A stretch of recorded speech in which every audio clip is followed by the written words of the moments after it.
చేసేవారంటే జనసంచారం లేని ప్లేస్కి వెళ్ళేవారు. జనసంచారం ఉన్న పర్ల మనిషి అయినా కూడా అక్కడ ఇప్పుడు మనం వచ్చి అమ్మవారు తప్పదేసిన ప్రదేశానికి ఎవరో చెప్పడం కదా, మీరు సైలెంట్గా ఉంటే ఇప్పటికే ఓం నమ శివాయ శబ్దం గుహలో వినపడుతుంటుంది.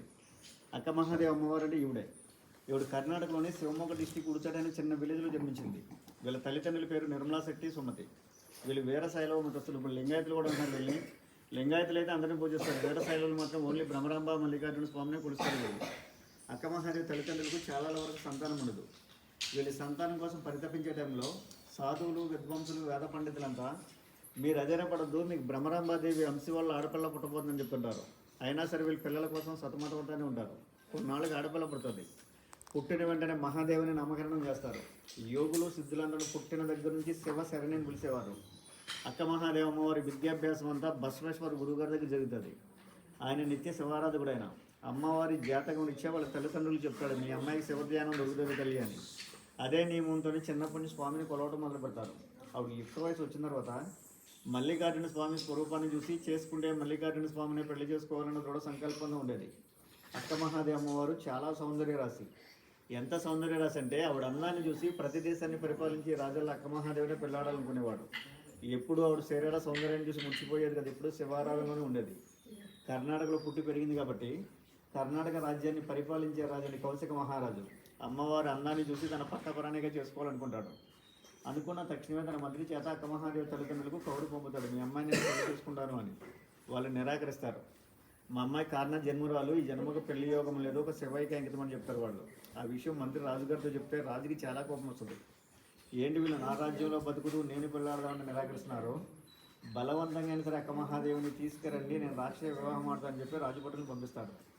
రాజుభటులు వచ్చినప్పుడు అక్క మహాదేవి తల్లిదండ్రులు బాధపడుతూ ఉంటారు. ఏంటి మా అమ్మాయి జీవితం రాజు చెరలో మగ్గిపోవాల్సిందేనా, మా అమ్మాయి కంటో శివధ్యానం దొరకదా అని. తల్లిదండ్రుల బాధ చూడలేక అక్క మహాదేవో రాజుగారి దగ్గరికి వెళ్తుంది. వెళ్ళి రాజా మనం పెళ్లి చేసుకున్నాం, కాకపోతే నువ్వు 3 షరతులకు అంగీకరిస్తే నేను నిన్ను పెళ్ళాడతానంటది. అమ్మవారి అందానికి దాసుడే ఏ షరతుకైనా అంగీకరిస్తానంటాడు. ఫస్ట్ షరతుగా మత మార్పు విధానానికి అంగీకరించమని అడుగుతుంది. ఆయన జైన మతస్థుడు, వీళ్ళు వీరశైలవులు. జైన రాజ్యంలో వీరశైలవులు అంటే చాలా నీచంగా చూసేవాడు రాజుగారు. అయినా సరే అమ్మవారి అందాన్ని చూసి ఆ షరతుకు అంగీకరిస్తాడు. తాను కూడా మత మారటానికి అంగీకరిస్తాడు. రెండవ షరతు ఏంటంటే నేను నీ రాజ్యంలో ఉన్నంతకాలం సాధు సన్యాసులకు నిత్య అన్నదానం చేస్తుండాలంటది. దానికి కూడా ఒప్పుకుంటాడు. మూడో షరతు నేను నీ రాజ్యంలో కొన్ని రోజులు ధ్యానంలో కూర్చుంటాను, నా ధ్యానం అందరూ పెళ్లి చేసుకున్నాం, అంతవరకు నేను తాకవద్దంటది. దానికి కూడా ఒప్పుకుంటాడు. చేస్తే 1 రోజు 2 రోజులు ఎలా పెళ్లి చేసుకుంటారు కదా అని. తన రాజ్యంలోని చిన్న శివలింగాన్ని ఏర్పాటు చేసుకుని అమ్మవారు తపస్సులో కూర్చుంటుంది. రోజులు గడుస్తుండే, నెలలు గడుస్తుండే, సంవత్సరాలు గడిచిపోతూ ఉంటాయి. రాజుగారికి వృద్ధాప్య దశ దగ్గర పడుతుంది. ఏంటి ఇవన్నీ తీసుకొచ్చి ఇంతకాలం అయింది, ఇంతకాలం పడి తపస్సులోనే కూర్చుంది, నా వయసు అయిపోతుంది, నేను ఎప్పుడు పెళ్ళాడాలని చెప్పి కామ వాంఛతో తపస్సులో అమ్మవారిని గౌరవించుకుంటాడు రాజుగారు. ఆవిడ తపస్సు భంగం కలిగి లేస్తుంది. రాజా, నేను ఇంతకాలం బట్టి నేను రాజ్యంలో తపస్సు చేస్తున్నాను, నా భక్తిని నువ్వు గమనించలేదు, నీకు కావాల్సిందేంటి, ఈ తృచ్ఛమైన ఈ శరీరమే కదా, వచ్చి అనుభవించమని చెప్పి తన వస్త్రములు తానుగా ఒక్కొక్కటి తీసి రాజుగారి ముందు దిగంబరగా నిలబడుతుంది. ఆ దిగంబరగా నిలబడ్డప్పుడు ఆవిడ తల వెంట్రుకలే వస్త్రాలుగా ఏర్పడతాయి. ఇది నల్ల డ్రెస్ కదా, అమ్మవారి దిగంబరే, ఒంటి నిండా తల వెంట్రుకలే. అప్పుడు ఆవిడ జైన తీర్థంతుల వారు కనబడతాడు. రాజుగారికి కాళ్ళ మీద పడతాడు. అమ్మ, తెలియక చేసిన తప్పుగా నేను క్షమించు, నువ్వు ఎక్కడికి వెళ్ళొద్దు, నువ్వు నా రాజ్యంలోనే ఉన్న, నీకు సకల సంపదలు వజ్ర వైడూర్యాలు సమర్పిస్తాను తల్లి అంటాడు. అయ్యా, నేను నీకు కనువిప్పు కలిగించడానికి నేను ఈ రాజ్యానికి వచ్చాను, నీకు కనువిప్పు కలిగింది కాబట్టి నేను చెన్న మల్లికార్జున స్వామి దర్శనానికి వెళ్ళాలంటది. మనం మల్లికార్జున స్వామి అంటాం, కర్ణాటక భక్తులు అంటే చెన్న మల్లికార్జున స్వామి అంటారు. ఈ చెన్న మల్లికార్జున పదం కూడా అమ్మవారు రాచిన వచనంలో పదం అండి. అక్క మహాదేవి అమ్మవారు రచయిత్రి ప్లస్ విద్వాంసరాలు కూడా చాలా రచనలు చేసింది. 12వ శతాబ్దం అంటే సుమారుగా 800 సంవత్సరాల క్రితం ఆ కర్ణాటక నుంచి నల్లమల్ల ఫారెస్ట్లో అమ్మవారు దిగంబరగానే రావడం జరిగింది. శ్రీశైలం 800 సంవత్సరాల క్రితం అంటే ఈ నల్లమల్ల ఫారెస్ట్ ఎలా ఉండేదో ఒక్కసారి ఆలోచించండి. క్రూరమృగాల మధ్య ఒంటి మీద నూలు పోగు లేకుండా స్త్రీ వ్యవస్థగా కర్ణాటక నుంచి శ్రీశైలం నడుచుకుంటూ రావడం అంటే, శ్రీశైలానికి అంటే ముందు కళ్యాణ పట్టణంలో చెంచుతండాకి వెళ్తుందంట. అమ్మవారి వేషధారణ చూసి ఆ గ్రామంలో చెంచు వాళ్ళంతా పిచ్చిదని చెప్పి రాళ్ళతో చాలా హింసిస్తారంట. అదే ఊరు పొలిమేరలో ఉన్న మర్రి చెట్టు కింద చెరతేరుతూ ఉండేదంట. ఆ ఊళ్ళో చిలకమ్మనకు మోగావిడ భిక్షాటం చేసుకుని సాయంత్రం అయ్యేసరికి అదే చెట్టు కిందకు వచ్చి వండుకుని తినేదంట. ఈవిడ రక్తం దెబ్బలు చూసి చిలకమ్మ ఆకుపసలతో నిత్యం సపరీలు చేస్తూ ఉండేదండి. ఆవిడకి ఈ సపరీలు చేయడం వల్ల ఆవిడకి నోటి మాట వస్తుంది. అదే విషయంలో గ్రామంలో చెంచుతండా వాసులందరూ చెప్తుందంట, అమ్మవారు వనదేవత, నేను ఆవిడకి సపరీలు చేయడం వల్ల నాకు నోటి మాట వచ్చిందని. అప్పటి నుండి గ్రామంలో చెంచులంతా ఈవిడ దేవతలా కొలవడం మొదలు పెడతారు. వాళ్ళు ఎప్పుడు దేవతలా కొలవడం మొదలుపెట్టారో అదే టైంలో శ్రీశైలం మల్లికార్జున స్వామి దర్శనం చేసుకుని ఆవిడ గురువు గారు అల్లమ్మ ప్రభు చెప్పిన గురు ఉపదేశం ప్రకారం తపస్సులో ఎక్కడ కూర్చోవాలి అని అన్వేషించే టైంలో ఈ వనదేవత ప్రత్యక్షమై అమ్మా నువ్వు మంచి సంకల్పంలో వచ్చేటట్టు నేను కాపాడుకుంటాను, నువ్వు వచ్చి నా గర్భంలో వచ్చి కూర్చోమ్మని చెప్పి తానంతటిగా తమను కావలసిన విద్వాంసులు వేద పండితులు యోగులు చెప్తారు. ఈ గుహలు పురోవస్తు శాఖ వాళ్ళు అయితే 1,00,000 సంవత్సరాల క్రితం ఏర్పడని వాళ్ళు చెప్తున్నారు. ఈ లోపలికి వెళ్ళి చాలా కఠోర తపస్సు చేసిందంట. ఆవిడ తపస్సు వల్ల బ్రహ్మరాంబ మల్లికార్జున స్వామి వారి గుహలో ప్రత్యక్షమయ్యారని చరిత్ర ఉంటుంది. దానికి నిదర్శనంగానే సహస్రంగా వెళ్తున్న శివలింగం ఉంటుంది గుహల లోపల.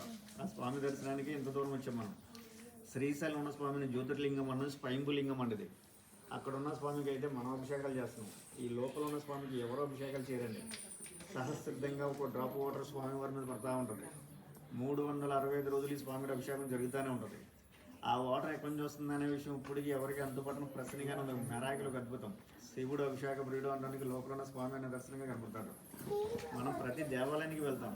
దేవాలయం ముందు శిలాతోరణం కానీ ముఖద్వారం కానీ ఎంట్రన్స్ కానీ మనం ఏర్పాటు చేస్తాం. ఈ కేవ్స్ నుంచి ఉన్నంత పెద్ద నేషనల్ ఏర్పడిన ఏకశిలాతోరణం ఉంది. దాని కింద నుంచి మీరు లోపలికి వచ్చారు. ఇది ఒక భౌగోళిక అద్భుతంగా చెప్పబడుతున్న శిలాతోరణం. ఇది భౌగోళానికే మనకి తిరుపతిలో కూడా ఉంది. తిరుపతిలో ఉన్నదైతే 20 అడుగులు పొడుగుంటుంది. ఇదేమో 200 అడుగులు పొడుగు, 14 అడుగులు వెడల్పు. దీని మీద నిలబడిన రాళ్ళు చూడండి ఎటువంటి నిలబడిన పైన. భగవంతుడు గుహలో ఉన్నాడు అంటానికి ఇదొకటి నిదర్శనం. నెక్స్ట్ స్వామి మీద పడే డ్రాప్ 365 రోజుల చుక్కే పడుతుంటుంది. వర్షాకాలంలో కుండపోతలా కానీ ఎండాకాలంలో ఏం పడకుండా కూడా దేవుడు లేడని వితండవాదం చేస్తాడు చూడండి, వాడికి కూడా లోపల భగవంతుడు కనబడతాడు. అటువంటి ప్లేస్లో వెళ్ళి సైలెంట్గా వెళ్ళి చాలా ఉపయోగకరంగా ఉంటుంది. మీరు శ్రీశైల స్వామివారి దర్శనానికి వెళ్ళారా? శ్రీశైలం వచ్చేది ఆయన దర్శనం, ఈయన దర్శనం కాదు. ముందు ఆయన దర్శనం అయితే ఇక్కడికి వస్తాం. వెళ్ళారా? స్వామి వారి కంటే ముందు 3 నల్లరథ విగ్రహాలను డబ్బర్ చేశారు. ఆ లెఫ్ట్ చేతిలో ఒకటి, రైట్ చేతిలో ఒకటి. గర్భగుడికి ముందు ఉంటాయి బ్లాక్ విగ్రహాలు ఎగ్జాక్ట్ ఉన్నాయి. ఒకటి అక్క మహాదేవ అమ్మవారి విగ్రహం ఒకటి, 2 హేమారెడ్డి మల్లమ్మ విగ్రహం ఒకటి, 3 సిద్ధరామప్ప విగ్రహం ఒకటి. వీళ్ళ ముగ్గురు కర్ణాటక భక్తులే, మనలా మానవ జన్మతిన మనుషులే. వీళ్ళు మానవ జన్మతిన మనుషుల విగ్రహాలు తీసుకెళ్ళి స్వామి కంటే ముందు పెట్టారంటే ఒక్కసారి ఆలోచించండి. వీళ్ళ ముగ్గురు ఎటువంటి సిద్ధపరిలో. ఈ ముగ్గురులో అక్క మహాదేవ అమ్మవారు తపచేయడం వల్లే ఈ అయ్య దర్శనానికి ఎంత దూరం వచ్చాం మనం. మీరు Chaganti Koteswara, hello madam 2 minutes please. మీరు చాగంటి కోటేశ్వరరావు ప్రవచనం వినే ఉంటారు కదా. ఆయన చెప్పినట్టే ఉంటుంది. గుహ లోపల 5 times వచ్చేదానికి. 5 times నేను బోర్డు ఆపరేటర్ వచ్చేదానికి. యోగులు సిద్ధులు వస్తారన్న వాళ్ళు ఏమంటారంటే, గుహ లోపల అగరబత్తులు వెలిగిస్తే పరిమిళం అనేది ఒకటి వస్తుంది. ఆ పరిమిళం వచ్చిన భక్తులందరూ తెలుస్తుంది. యోగులు సిద్ధులు ఉన్న ప్లేస్లో పవర్ అనేది ఉంటుంది.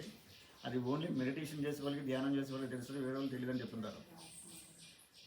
నేను 16 సంవత్సరాలు కూడా జనాలకి తీసుకొస్తున్నాను. మెడిటేషన్ ధ్యానం అయితే రాదు. మనం గుహలోకి వెళ్ళడమే మన నాలుగుగా తిమ్మురులు వస్తుంది. ఈ ముక్కుడికి మైండ్ సెట్ ఇదంతా కూల్నెస్ వెళ్ళలేదు. మన ప్రమేయం లేకుండా మన కళ్ళు మొదలు పడతాయి, గుహలోనే పడతాయి. ఇలా జరుగుతుంది స్వామి. నేను ఆయన అడిగా, యోగులు సిద్ధులు ఉన్న ప్లేస్లో ఉన్న పవర్ అనేది అదే. సైలెంట్గా ఉంటే అందరూ అనిపించి వస్తారని చెప్పి మీరు సైలెంట్గా ఉంటే మీకే విషయం తెలుస్తుంది. సైలెంట్గా వెళ్ళి సైలెంట్గా రండి. అభిషేకం జరుగుతుందని కుండపోత అభిషేకం జరగదండి. ఒకసారి మీరు ఆలోచించండి. ఏ రాతి శిలా విగ్రహానికి మనం అభిషేకం చేసినా 10 మందిల విగ్రహాన్ని ముట్టుకుంటే మన చేతిలో ఉన్న వేడికి ఎటువంటి విగ్రహం ట్రై అయిపోతుంది. ఇప్పుడు ఈ బోర్డులో 40 మంది వచ్చారు. 40 మంది స్వామిని ముట్టుకోండి. మీ చేతులు చమయం పోస్తే శివలింగాన్ని ముట్టుకుంటమే. ఆయన నెత్తి మీద ఒక బొడుపు ఉంటుంది, ఒక డ్రాప్ నిలబడి ఉంటుంది, గోల్డ్ కలర్లో మెరుస్తూ ఉంటుంది. అందరికీ కనపడుతుంది. అదే స్వామి మీద పడే డ్రాప్. ఎట్టి పరిస్థితుల్లో డ్రాప్ టచ్ చేయడానికి ట్రై చేయకండి. ఇక్కడ యోగులు వచ్చారు, సిద్ధులు వచ్చారు, సైంటిస్టులు కూడా వచ్చారు. యోగులు సిద్ధులు ఏమంటారంటే, ఆకాశ గంగమ్మ స్వామికి అభిషేకం చేస్తుంది, చూసి తరించండి, ముట్టుకుని మైలపరచకండి అంటారు వాళ్ళు. సైంటిస్టులు అయితే న్యాచురల్గా జాలు వారే వాటర్లో కూడా కెమికల్స్ అన్నీ ఉంటాయి, టచ్ చేసి తలగా రాసుకుంటే రోగాలు వస్తాయని చెప్తున్నారు వాళ్ళు. ఏది ఏమైనా డ్రాప్ టచ్ చేయడం మనస్ఫూర్తిగా భగవంతుని వెంటలో పడి 3 సార్లు తాగించండి. ఈ స్వామిని ఒక్క రోజులో ఒక్కసారే దర్శనం చేసుకుంటారు. ఏదైనా అనుకున్నది నెరవేరిన రోజు శ్రీశైలం నిద్ర చేసి 2 సార్లు వెళ్తారు తప్ప ఒక రోజు 2 సార్లు దర్శనానికి వెళ్ళరు. 2-3 నిమిషాలను పర్లేదు, మనస్ఫూర్తిగా భగవంతుని చూసిరండి. ఇక్కడ 2 సాధువులు ఉన్నారు, వాళ్ళు లేక మిమ్మల్ని అయితే తీసుకురాలేమిటి. ఎందుకంటే సాయంత్రం ఈ గుహ నుంచి స్వామివారికి మొత్తం పూజ పట్టేసి ఉంటుంది. ఇది క్లీన్ చేయని స్వామివారికి ఉదయం సాయంత్రం పూజా కార్యక్రమాలు చేయని, కార్తీక పౌర్ణమి గురు పౌర్ణమికి అన్నదానం చేస్తుంటారు. అది కూడా మనం పెట్టే దక్షిణ కానుకలతోనే. ఎవరికైనా దక్షిణ కానుకలు పెట్టాలని సెంటిమెంట్లు ఉంటే బయట నుంచి తీసుకువెళ్ళండి. చేతిలో కానీ పై జేబులో కానీ. వెనక జేబులో తీయడానికి ట్రై చేయకండి. ఆ విషయం ఎందుకు చెప్తుంటే, మీరు 70 అడుగులు లోపలికి వెళ్ళాలి. ఈ 70 అడుగులు 40 అడుగులు అందరం కలిసి వెళ్తాం. 30 అడుగులు 15 అడుగులు ఉందని 15 అడుగులు క్రాస్గా వెళ్ళాలి. క్రాస్గా వెళ్ళే ప్లేస్లో ఇదే ప్లేస్ ఉంటుంది. ఎదురుగా స్వామి కనపడతాడు. అక్కడికి వెళ్ళిన తర్వాత అందరికీ డౌట్లు వస్తాయి. నేను వెళ్ళి స్వామివారి దర్శనం చేసుకోగలనా, దర్శనం చేసుకోలేదని. నేను తీసుకొచ్చిన ఈ 16 సంవత్సరాల్లో నా బోట్లో వచ్చిన పర్సన్ ఎంత హెవీగా అయినా ఉన్నాయి. దర్శనం కంటే రిటర్న్ వచ్చిన అయితే లేరు. వెళ్ళాలని కోరిక మీ మనసులో ఉంటే వెళ్ళే దారే వెళ్ళిపోతుంది. యాక్చువల్గా ఎవరైనా లోపల ఎదుర్కొంటే నాకు ఇబ్బంది. దానివల్ల మీకు తెలుస్తుంది. అప్పటిదాకా స్వామి వారికి 51 101 పెడదామని చెప్పి చేతిలో డబ్బులు పట్టుకుని వెళ్తారు. ముందు వెళ్ళిన వ్యక్తి స్వామి దగ్గర 500 రూపాయలు పెట్టాడు కదా, నేను కూడా 500 రూపాయలు చాలామంది మైండ్ సెట్ చూసే గుహలో నేను కూడా 500 రూపాయలు పెట్టాలని చెప్పి సందులో ఉండి వెనక జేబులో నుంచి పర్సలు తీసుకుంటారు. మీరు పర్సు తీసిలో మీ చర్మం అంతా కొట్టుకుని రక్తాల్లో పెట్టవచ్చు. ఎంతమంది ఉన్నారు, చాలా షార్ప్గా ఉంటారు లోపల రాళ్ళు. మీరు పెట్టకపోయినా ఇబ్బంది ఏమి లేదు, పెట్టి వాళ్ళు చాలామంది పెడుతుంటారు. పెట్టాలనుకున్న వాళ్ళు చేతిలో పట్టుకెళ్ళి ఫస్ట్ టైం 50 100 500 స్టాంపుల మధ్య భగవంతుడికి తాకించి పెట్టొస్తున్నారు. శ్రీశైలంలో వేల మంది చేస్తారు. ఈ అవకాశం మీకు కలుగుతుంది. చాయిస్ ఇవర్స్ అది. మొబైల్ వెళ్తుల్లో వెళ్ళాలి, మొబైల్ వెళ్తుల్లో రావాలి. స్వామివారిని మాత్రం ఫోటోలు దిగని ట్రై చేయకండి. వచ్చిన వాళ్ళకి అమ్మవారి దర్శనం, అయ్యవారి దర్శనం, వీళ్ళ ఫోటోలు దిగాలి, వీళ్ళు బొట్టు కూర్చోవాలి. లాస్ట్ పర్సన్ దర్శనం అయ్యే వరకు లోపల ఉంటాం. మీకు 10-15 నిమిషాలు పడుతుంది మంచి దర్శనం ఉంటుంది. నీకు గంటన్నర ఉండాలి లోపల బ్రీతింగ్ ప్రాబ్లం కూడా చాలా హెవీగా ఉంటుంది. మమ్మల్ని ఆలోచించుకుని భగవంతుని త్వరగా వదిలిపెట్టి వస్తే మేము కూడా త్వరగా రావడానికి ఉంటుంది.